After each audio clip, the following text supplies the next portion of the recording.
Welcome to Improsophy, where we bring living room discussions to your daily life.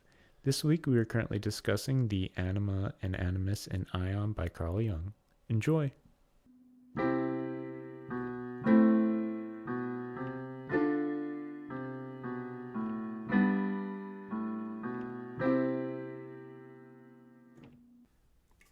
All right.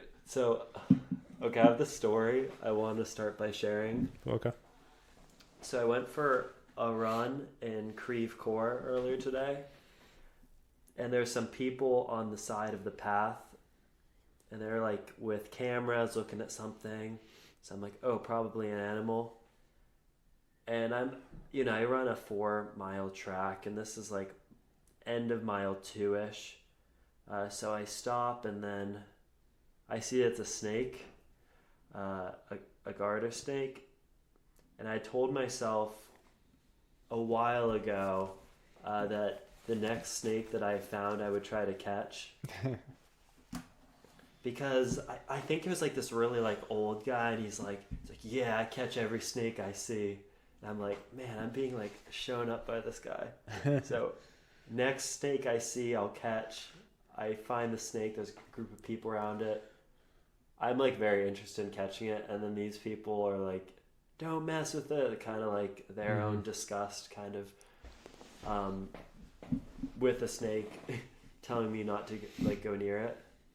So I find a stick, kind of one that Y's off, and then try to like break it right before the Y in the stick, so I can like pin its head down.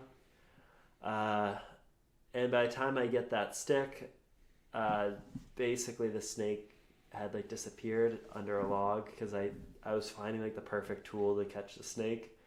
So I start moving this log around, and the snake comes out, but he goes into these like brambles.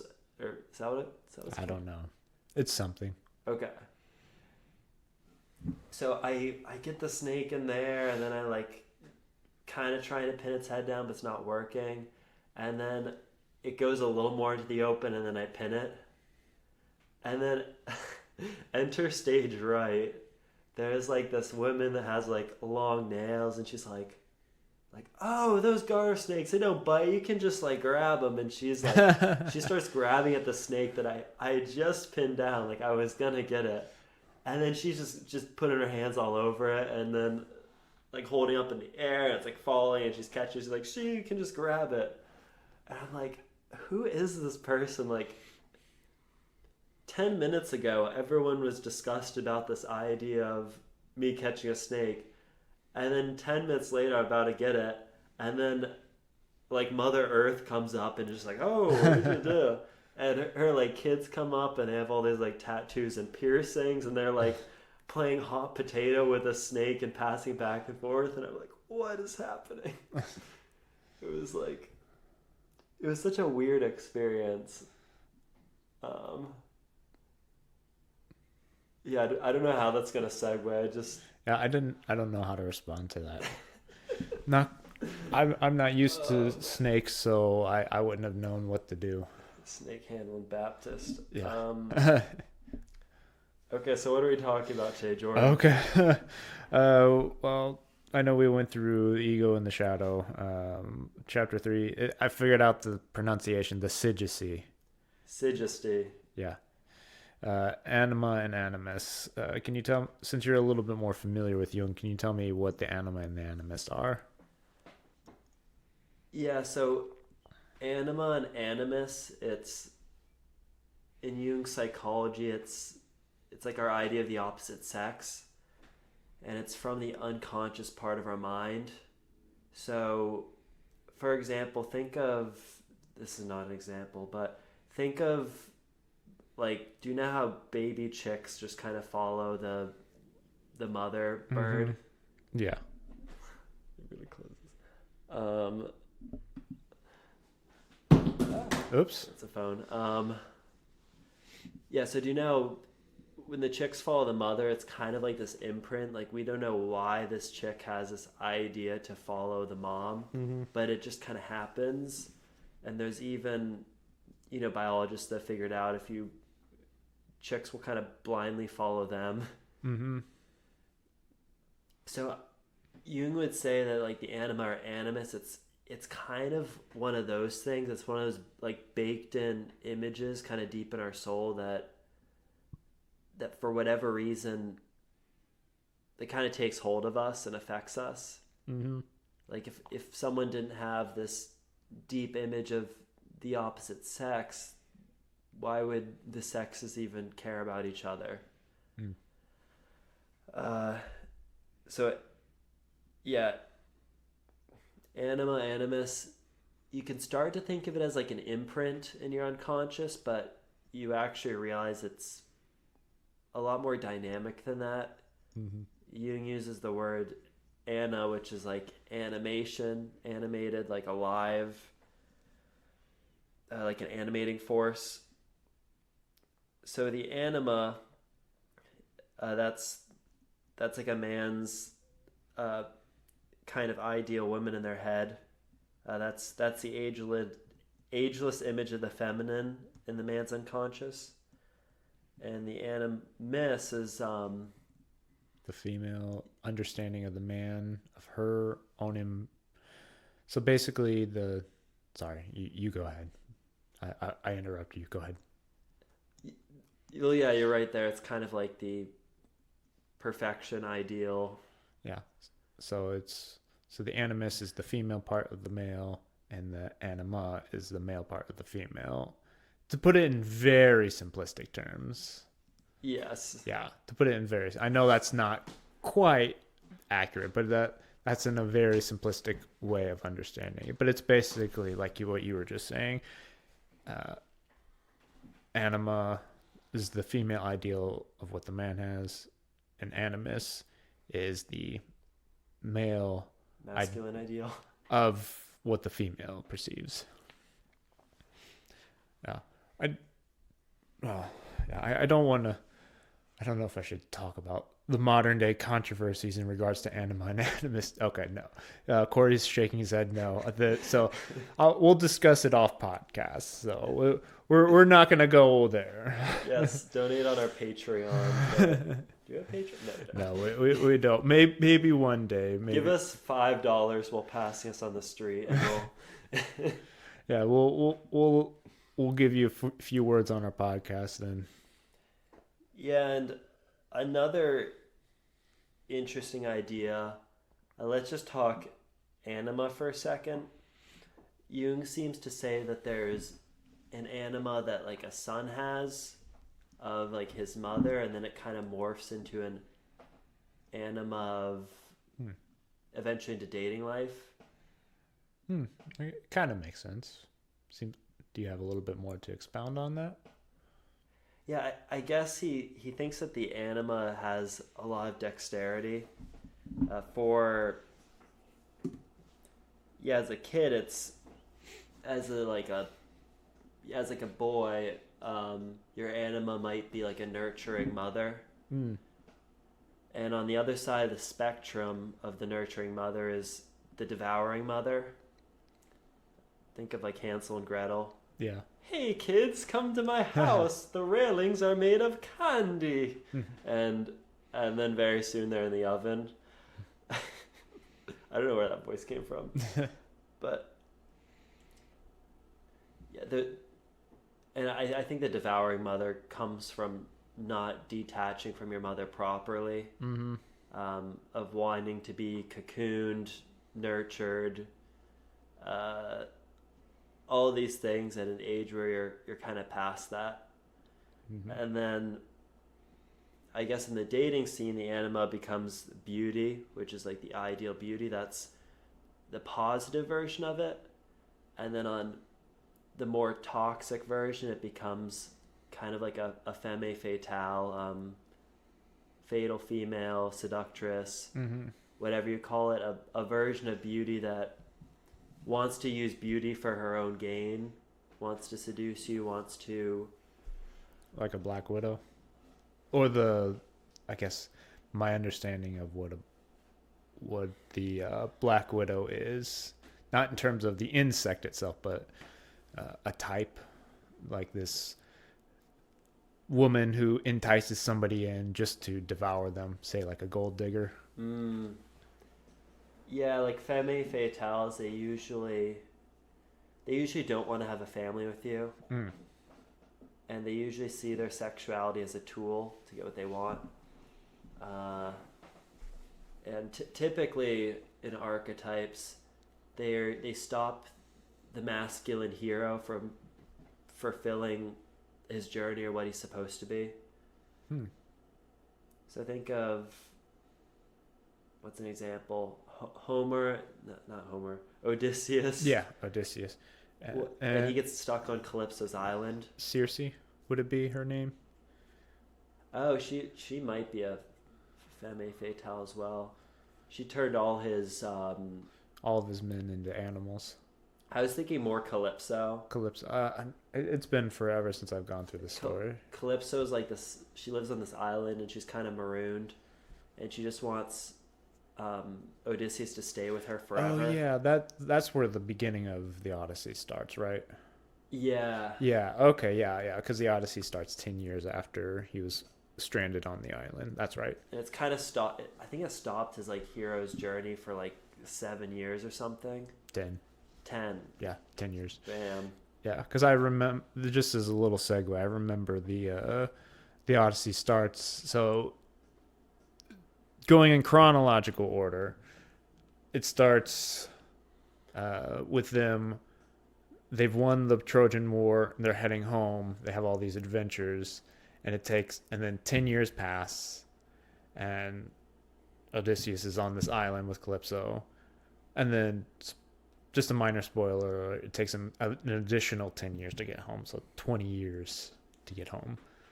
But yeah, but I get what you're saying though. But back on topic.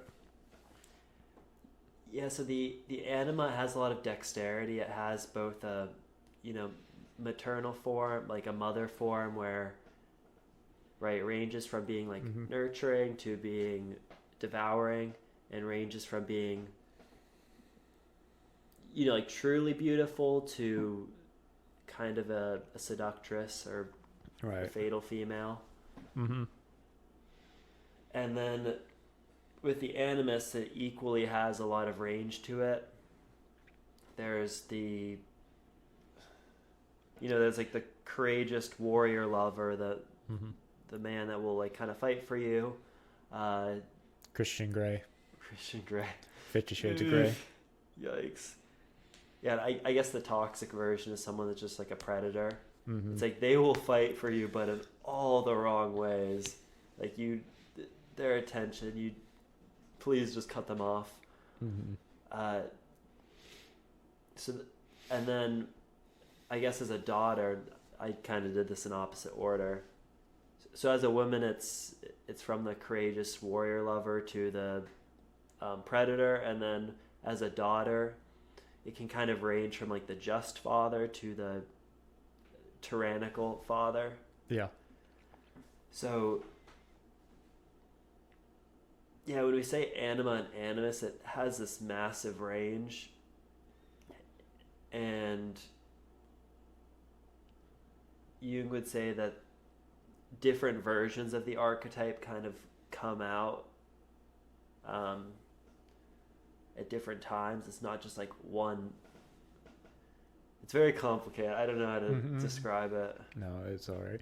So I guess it's the way somebody can perceive something. It can be, would you say that's their understanding of anima or animus? So for instance, if a daughter had a very good father growing up, that would be the just father, would you say? And her understanding of the animus, right?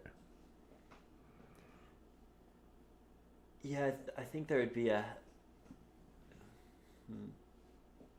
there might be like a more healthy unconscious desire for someone that's good for them.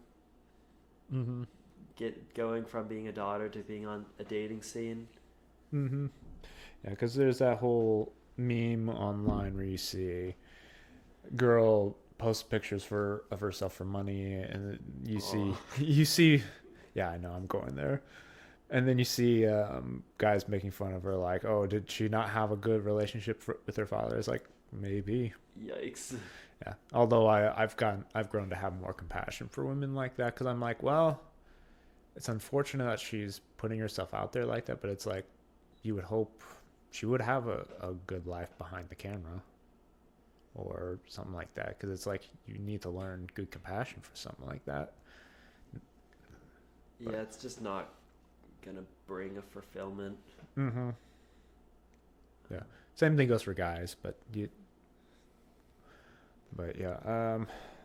How do we? I guess I guess a good way to, as a springboard from that, is how can we acknowledge our own shortcomings so we don't project our insecurities onto others in regards to the anima animus. So, for Mm, instance, for the male, how do we not project a shortcoming onto a female? Because we would have some sort of female ideal. Let's say we're having our own insecurities and shortcomings. How is it that we ourselves would possibly project those insecurities and shortcomings on, say, to a spouse or a partner? mm. Yeah, projection. I wrote two notes here. Uh, so I wrote, and sorry, I'm still talking anima. You're fine. For like the boy, the projection is like evil on others as a threat to the nurturing, protective mother. Like, Mm-hmm. people are gonna rip me away from mom and my nourishment and my I don't even know. Yeah, I'm running out of adjectives. you're fine. I don't. I don't want to use like shoddy adjectives because sometimes you try to add another adjective and it's like that one is just. Mm-hmm. Sometimes the most dumbest, simplest word might be just the word you might be looking for. Yeah. So the mom that's nurturing a cocoon, you can kind of project on others because it threatens your protection, and then as a man, I guess you can project evil on others if it becomes an obstacle to obtaining beauty. Hmm. Like people, he almost said like Jung almost calls it like possessed by the anima. Like they can justify anything for trying to win the maiden, and it could just overtake you with such strength that you're like blind to it. Mm-hmm. So I suppose not seeing is basically what you're saying is you're not seeing the red flags because you're thinking this person is the ideal. Would you I say guess that's what it's like thinking you're so justified just because you're trying Okay. to win the girl. Okay, so it's like an ends justify the means kind of thing. I don't even know if it's that conscious. I think it's kind of like I'm just doing what my like I want her, like I'm just doing what my body says or something. Okay. The heart wants basically the um the old phrase, what the heart wants kind of thing. Mm, yeah. Yeah. Um well, I guess what are some aspects about ourselves that we can see the anima or the animus in ourselves in order to gain better understanding of individuation? So it's basically how do we see whatever the anima or animus, male or female, in ourselves so we can better synchronize that, if that's the word I could use, into ourselves to have a better sense of individuation, a better sense of wholeness. I know.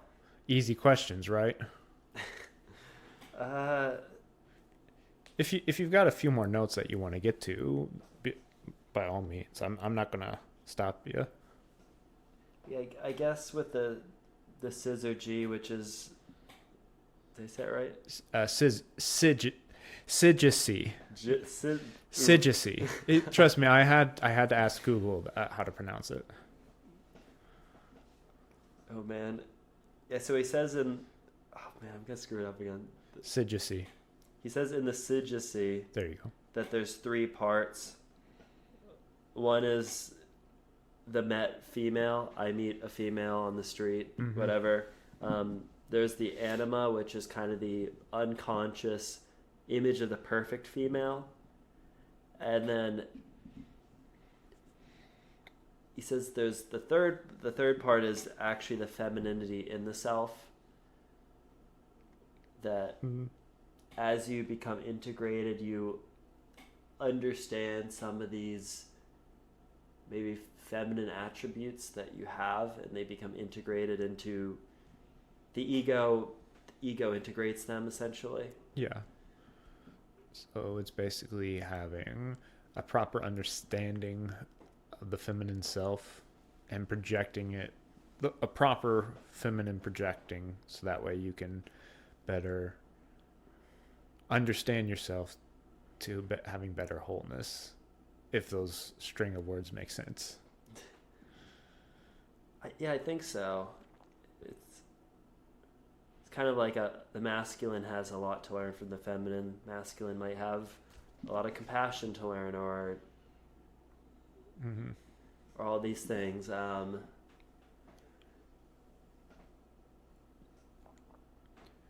suppose a good way of putting it is, say, like somebody who grew up in a, I don't know, more out in the country. They're a rough and tumble boy, work with their hands, they're mechanic and all that. Here comes a really lovely lady. He probably has a lot to learn because he's probably so used to having rough and tumble play with a lot of his friends. And then here comes a very nice lady from, I don't know, a suburban town who's moved out to the country, and he's trying to impress her and all that. But as a matter of fact, there's some things he could probably learn from her, such as not being so, I guess, boisterous.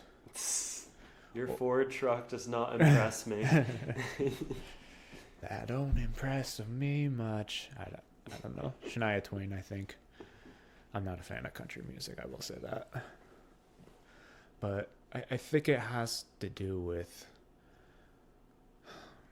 This is just me having a tangent, but it probably has a lot to do with learning about yourself and what about yourself that can help you tick better. By tick better, I mean being more integrated, not only with yourself, but with others around you.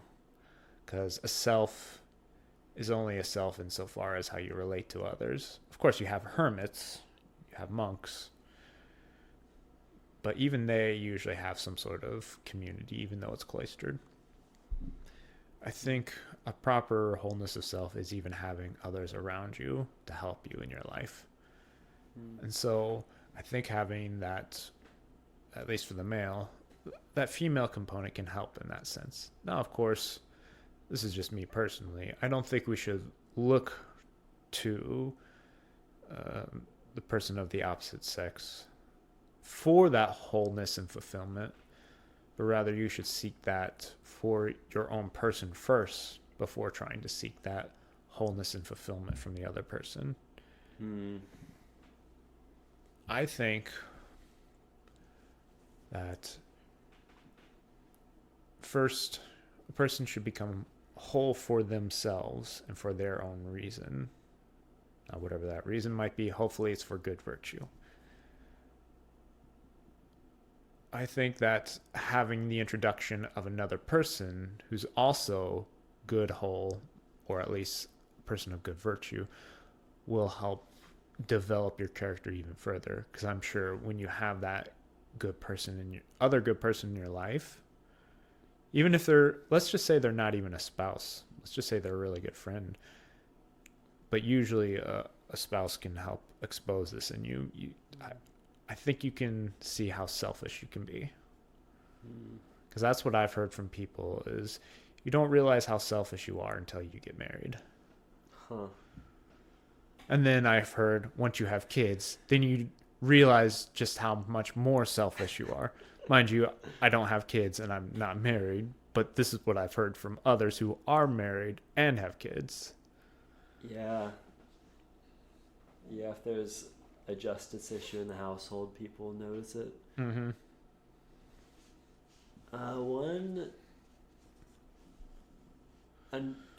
I guess one weird part of Jung's theory is, so I mentioned earlier that you could think of the Anima or Animus as like kind of this imprint in your unconscious mind, and then I told you that I was wrong, and it's actually more animated than that.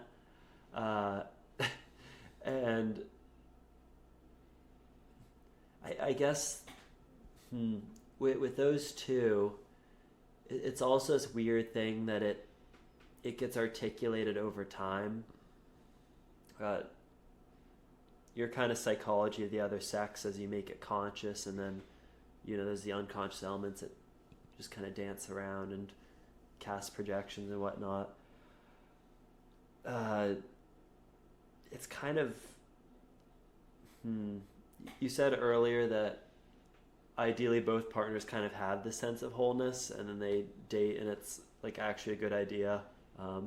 Unlike some relationships that everyone knows is a bad idea. It's weird though, because part of this, man, I'm gonna say this word wrong again. Sidjussy? Yeah, part of this sidjussy is that you're actually articulating each other. That's good. I like that. That the unconscious psychology of the other sex, it's like it's a seed to kind of grow you, but you haven't actually molded together. So like the new person, the developing person hasn't even really chosen a path to be molded to the other sex with a particular partner yet either. Mm-hmm. I wonder how that would be in relation to the female then. Because the reason why I say that is because I'm a guy, and so I'm wondering how that would be in relating to a female, how they would understand that in regards to Jung's psychology here. I guess how a female would, let's say the two people are married, how would the wife better view her husband if we're going with the animus? Yeah, it's kind of a huge hole in the way I've thought about it. I guess, and this is kind of going to John Eldridge, who uses very similar terms. I haven't read him, but I hear a lot of people like him. But go ahead, continue. Yeah, his view is that part of a man's mission is to fight for the beauty in a partner. And it's not like, oh, I kissed the lovely maiden, like, cool, did it, check. Dragon has its throat cut off, head cut off. I mean, either works. Yeah, his view is more like you have to continue to fight for the beauty even when you're in a relationship. That it's something you don't stop pursuing. As far as what the opposite of that is in the female, and that's if you subscribe to John Eldridge's way of thinking.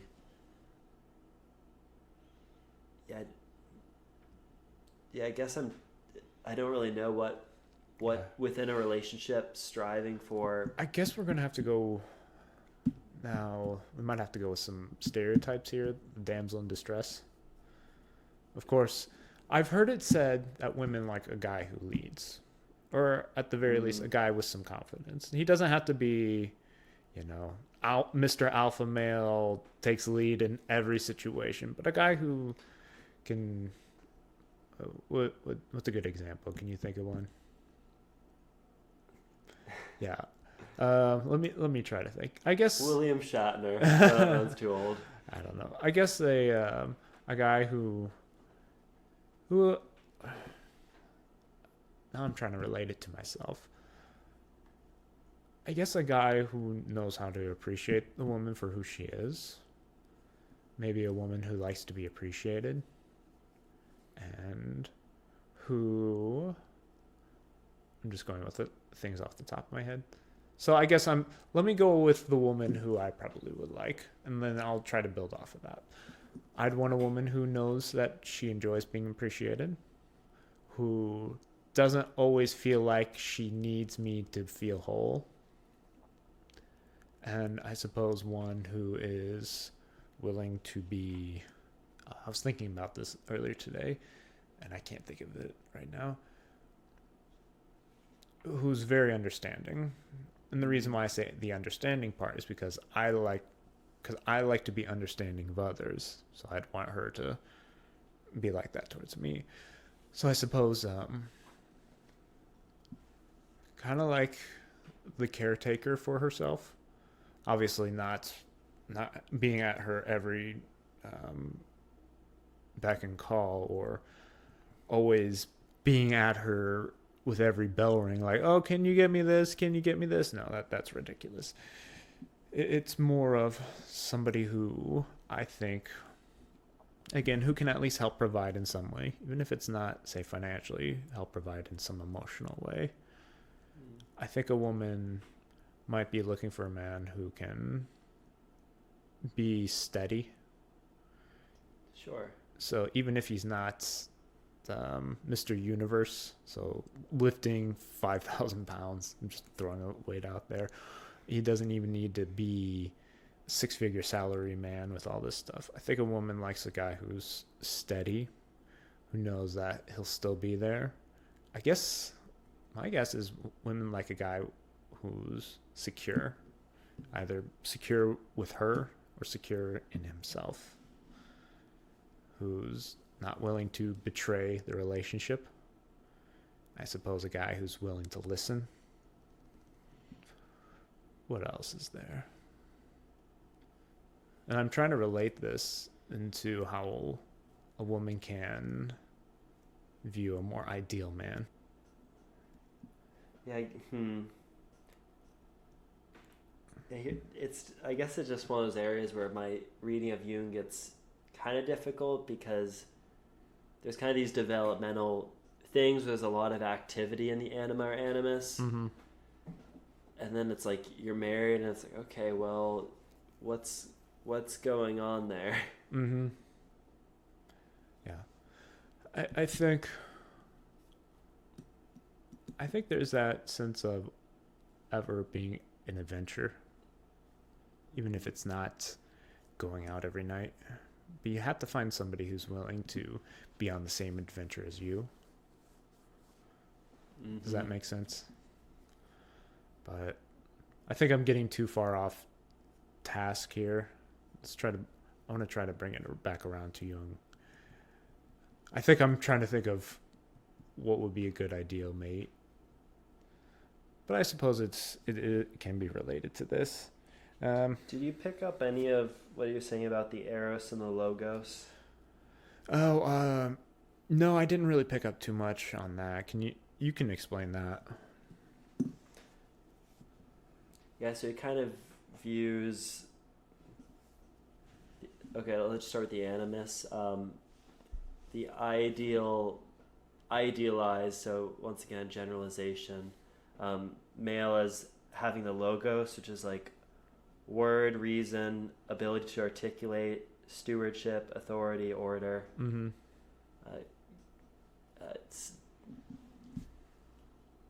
And then for the Jung pairs with the Anima. Yeah, the Anima is the Eros, which is like romance, compassion, maternity, nurturing, grace, thoughtfulness.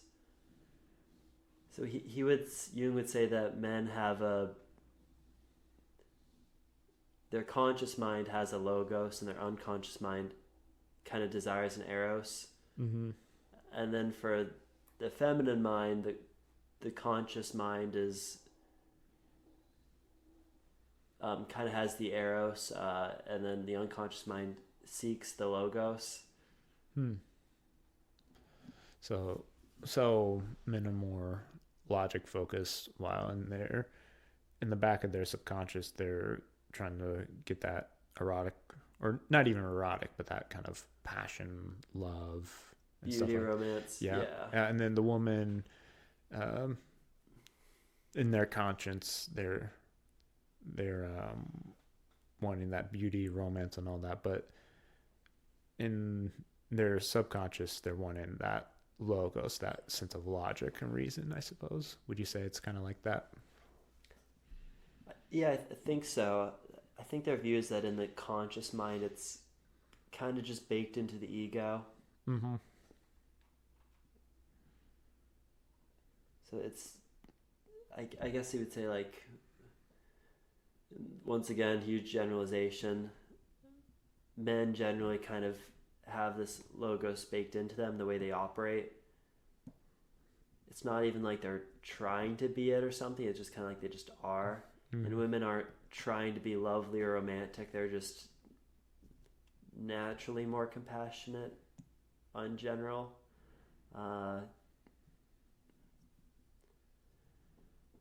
Yeah, and then through seeking another, you kind of um, yeah, I guess integrate more consciously what you're looking for in a partner, and maybe even have some of those attributes yourself integrated into your conscious personality. Hmm. Yeah. I guess the next question I would have is, how do we better understand our own anima or animus?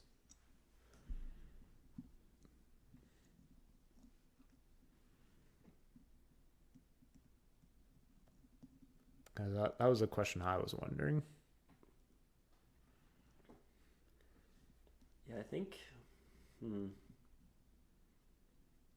it seems to be a process of knowing maybe that we're incomplete in certain ways, or that we were made for each other. And I don't want to say it's like make a list, like they must, Yeah. be 6 feet tall and have all their toenails clipped or whatever. Yeah, I think it's kind of, I'm not sure. Yeah. Well, I think one thing that it shouldn't be is having a negative projection. So for me as a guy, having a negative projection of the negative female. I don't want to use the word archetype, but I don't know what other word to use. The negative female archetype, the devouring mother. I guess it would be good to not have that view of the woman and try to see more of the positive. Now I'm thinking of, who is it, Howard from The Big Bang Theory? Oh yeah. Yeah, it's like Howard, yeah, did you get my? I don't know. Did you get my crab ragout? ointment. Yeah, my ointment. Is there a doctor? Yeah, the joke is that his mother's like that, and then Yeah. who does he? Bernadette. Yeah, Bernadette. I think there's one episode where she explicitly kind of becomes the same thing. Yeah. Oh yeah, I remember that. I watched a bit of Big Bang Theory. It's actually not too bad of a show, despite what some people might say. Yeah, that would be like an Anima issue that he kind of recreated this reality for him, and it's a comedy, so you don't have to feel bad, but it's like, oh my.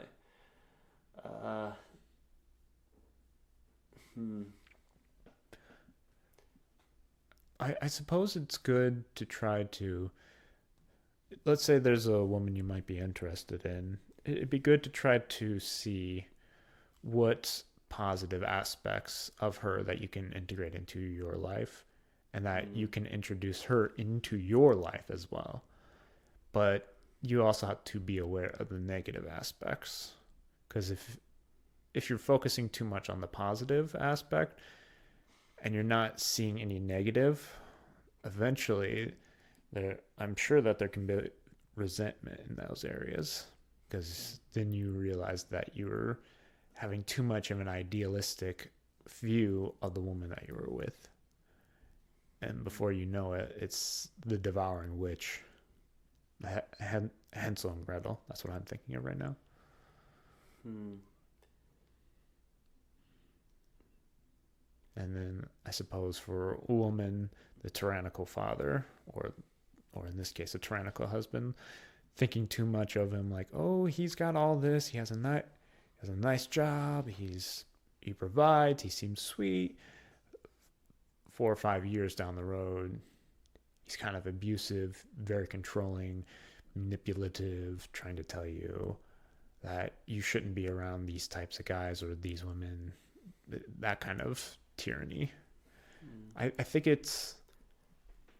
to circle it back around, it's don't try to idealize the person you're with too much, but it's still good to view those positive aspects in them, to hope that they embody those positive aspects.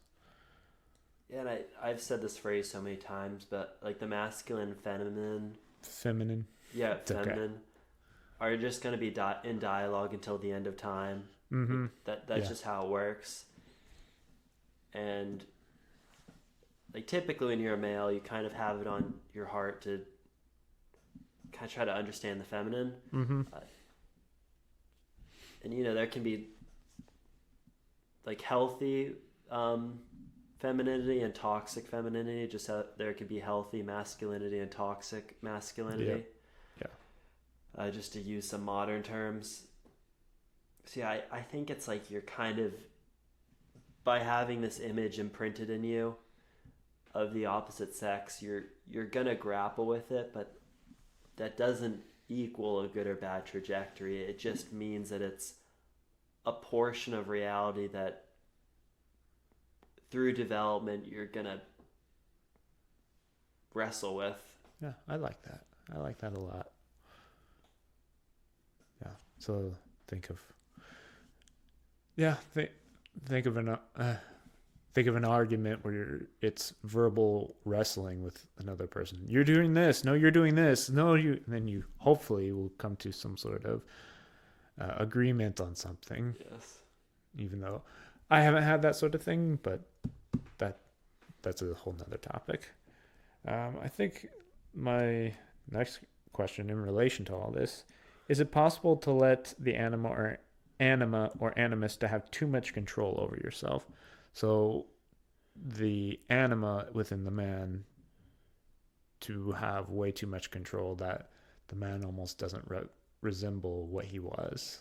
And same thing goes for the female.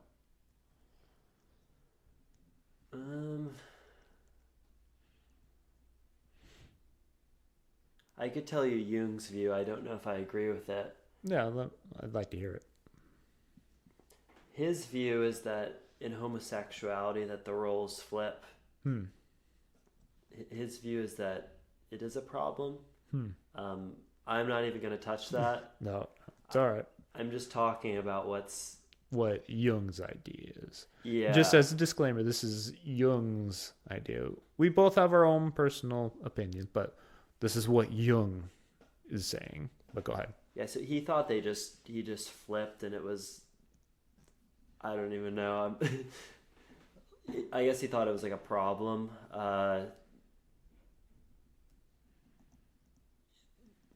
Yeah, I think there's ways of repressing the anima that can torture you. Hmm.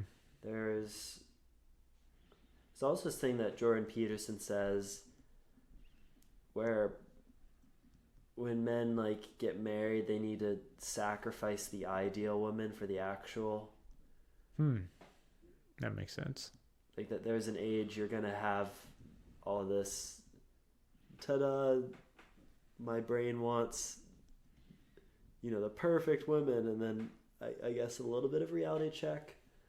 I'm also thinking of butterflies. Do you know how they won't mate with other butterflies based on like millimeter differences in their wings and the patterns? I did not know that. I know very little about butterflies. Oh, yeah. They kind of have this like same thing, kind of this image of like, oh, this is a good mate, kind of deep in their unconscious, and they will make distinctions we can't even notice as people while choosing between mates. So you almost think, oh, this butterfly in its head probably has some ideal, genetically perfect, whatever, Mm-hmm. and then it chooses a mate during butterfly mating season. I don't even know how that works. I don't know either. Oh, man, I gotta do some research. You can do that research. Yes, I guess it kind of comes from this idea that a lot of species have this ideal in their head that it's part of what motivates everything on Earth to find a mate. Mm-hmm. Is some sort of imprint or image of what a mate should be. And then, it kind of gets affected by personal associations. I want someone that's not like this, or this works with my personality type, etc., etc. Yeah, so those are the two, I guess, problems with the anima. A, it's repressing it. B, is it's not being able to sacrifice the ideal And then as a result of not sacrificing the ideal, you might have a bunch of short-lived, unstable relationships. Mm-hmm. Hmm. That makes sense. So it's like going from relationship to the next relationship, thinking you'll find the ideal, but the next person you think is the ideal is not the ideal. It's kind of like that. Kind of Yeah, like dating or sleeping around. basically. Hmm. Makes sense. I would, yeah, that's my stab at ways an anima can control someone. Hmm. I wonder about the animus for the woman. I suppose it's as same thing as well. Serial dating, dating around, sleeping around. I guess it would be the same thing, just applied a bit differently. Yeah, I think women are less, uh, they're less visually attracted to a mate. Um, for them, it's, hmm,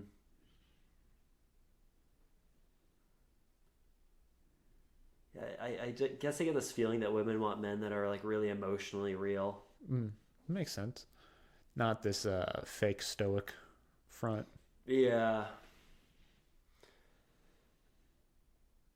Yeah, so I don't know if, hmm, yeah, maybe it's dating around seeking some sort of stability Mm, that is just too idealistic or something. But yeah, I think it might be a little. I don't know. My female friends can answer me on this one, but mm-hmm. I feel like it might be a little different. Yeah, well, it probably is. I can't answer for them. I can answer. I can kind of answer for myself, but I think we can only really speculate. At least for us, we can only really speculate. Yeah. Yeah. I don't really. I don't know if I really have much else to add. I know we can. Maybe for the next one we can get into the self. Do you have anything else? Not really. No. No. Yeah, I'm actually enjoying this book a lot. I sent you that text message like, "Oh my goodness, this is." I don't get how Jordan Peterson says this book terrifies him. I'm like, terrifying. This is brilliant. Oh, what were you saying about project? You said something about insecurity, Projecting. Let me like see. insecurity relating to the Anima Animus. It was. You didn't say it this time. You said it at the end of last podcast. Oh, let me see here. Um, I'm trying to think. So I suppose projecting an insecurity that, let's say, let me see if I can try to remember it and correct me if I'm wrong in what and how I'm trying to reiterate it. So you have this understanding of a female within you, Mm-hmm. but yet your understanding of of a female is probably not flawed or wrong, but um, you have maybe a fear with Because that. it's an ideal. Yeah, or maybe, and I think I'm relating this to myself. Um, you're you've had some bad experience with a woman, Mm. and you feel, and this is me being kind of vulnerable, but I don't mind sharing it. You're feeling insecure in the fact that you don't know if the next woman you're going to be with is an ideal woman. So I suppose with maybe an insecurity within yourself is maybe not seeking out the good woman you should, and instead of seeking her out, you're staying where you're at in your comfort zone instead of getting out and looking for, to put it in old hero stories, look for that damsel. Does that make sense, or was it is that what you were trying to get at? Not exactly, but that definitely is another reality that exists. Um, but yeah, insecurity, kind of based on being burned before and wanting not wanting to be burned again. Yeah. So I'm wondering if it's, and again, I'm going based off of my relation here and my own personal, I guess you could say, insecurities. Um, it's since the ideal, I guess this would be kind of related to it. Hopefully it is. Since the ideal animus in your mind has, or is it anima? Anima. The ideal Yes. anima for the male. It's confusing. The ideal anima in your mind, if you've had a devouring woman in your life, I suppose there's an insecurity to want to seek out an ideal woman. But I suppose the question that you're asking that you said I proposed last time was, and correct me if I'm wrong, is it the, the insecurity of yourself where you're projecting an improper anima onto a woman? Is that basically what you're trying to say? Uh, I think that's a case of it. Okay. That could happen. Like you can try to make someone equal the ideal and then be disappointed. Mm-hmm. I guess I was thinking more of the insecurity of like first love or something like that. Hmm. That there's it's this whole like charade. Um, I guess men get kind of wrapped up in this illusion of beauty. Like, oh, she's so pretty. Oh, I want to hold her hand during recess, share a juice box, etc. I don't know what young love Yeah. looks like. Uh, I'm yes, gonna have to go for old love at this point with old my love. age. Uh, and I think for women, sometimes it's this, I guess, trying to read into men's motives, like, oh, he did this, like, what does he mean? And men are just sometimes oblivious to their own emotions, so it's sort of comical. Mm-hmm. Yeah, and Jung mentions that it's kind of this inferiority feeling because the ego doesn't know how to handle the anima or animus. That we get into these weird, speculation or am I achieving getting beauty things. And I think almost that you need some sort of inferiority going into a relationship because it leads to the humility to bring unity in the relationship. If you went into a relationship both being very like secure, then you wouldn't really glue together well. But if there's kind of this he said, she said play between the sexes where both feel kind of inferior and humbled, think of like Pride and Prejudice or something. Mm-hmm. Uh, yeah, That was actually a good movie. I know I'm based off the book, but I think the movie was actually decent. yeah. What's her face? Like Elizabeth gets Darcy very wrong. Yeah, yeah. Darcy's he seemed like a total stuck up guy, but then towards the end of the story, it's like, oh, he's actually a pretty decent dude. Yeah, he was like funding his brother who was kind of just crazy, and I guess financially supporting some people that weren't very responsible. Uh, but anyway, that was like they were like kind of in competition, and like near the end, their hearts kind of melt for each other, or whatever. Mm-hmm. Like, so I think you would almost say that this inferiority has a very important role related to the ego being humbled, and then as a result, getting into a relationship where you're like melded together stronger. Hmm. Yeah, I guess that's a good way of putting it. I guess for me, this is me needing to improve on it, not being, it's not so much maybe I'm insecure on this for myself, but maybe it's not, I need to not focus too much on what, what negative, what negative things a woman might do or produce, but it's kind of hard to get out of that mindset when you've been in a toxic relationship.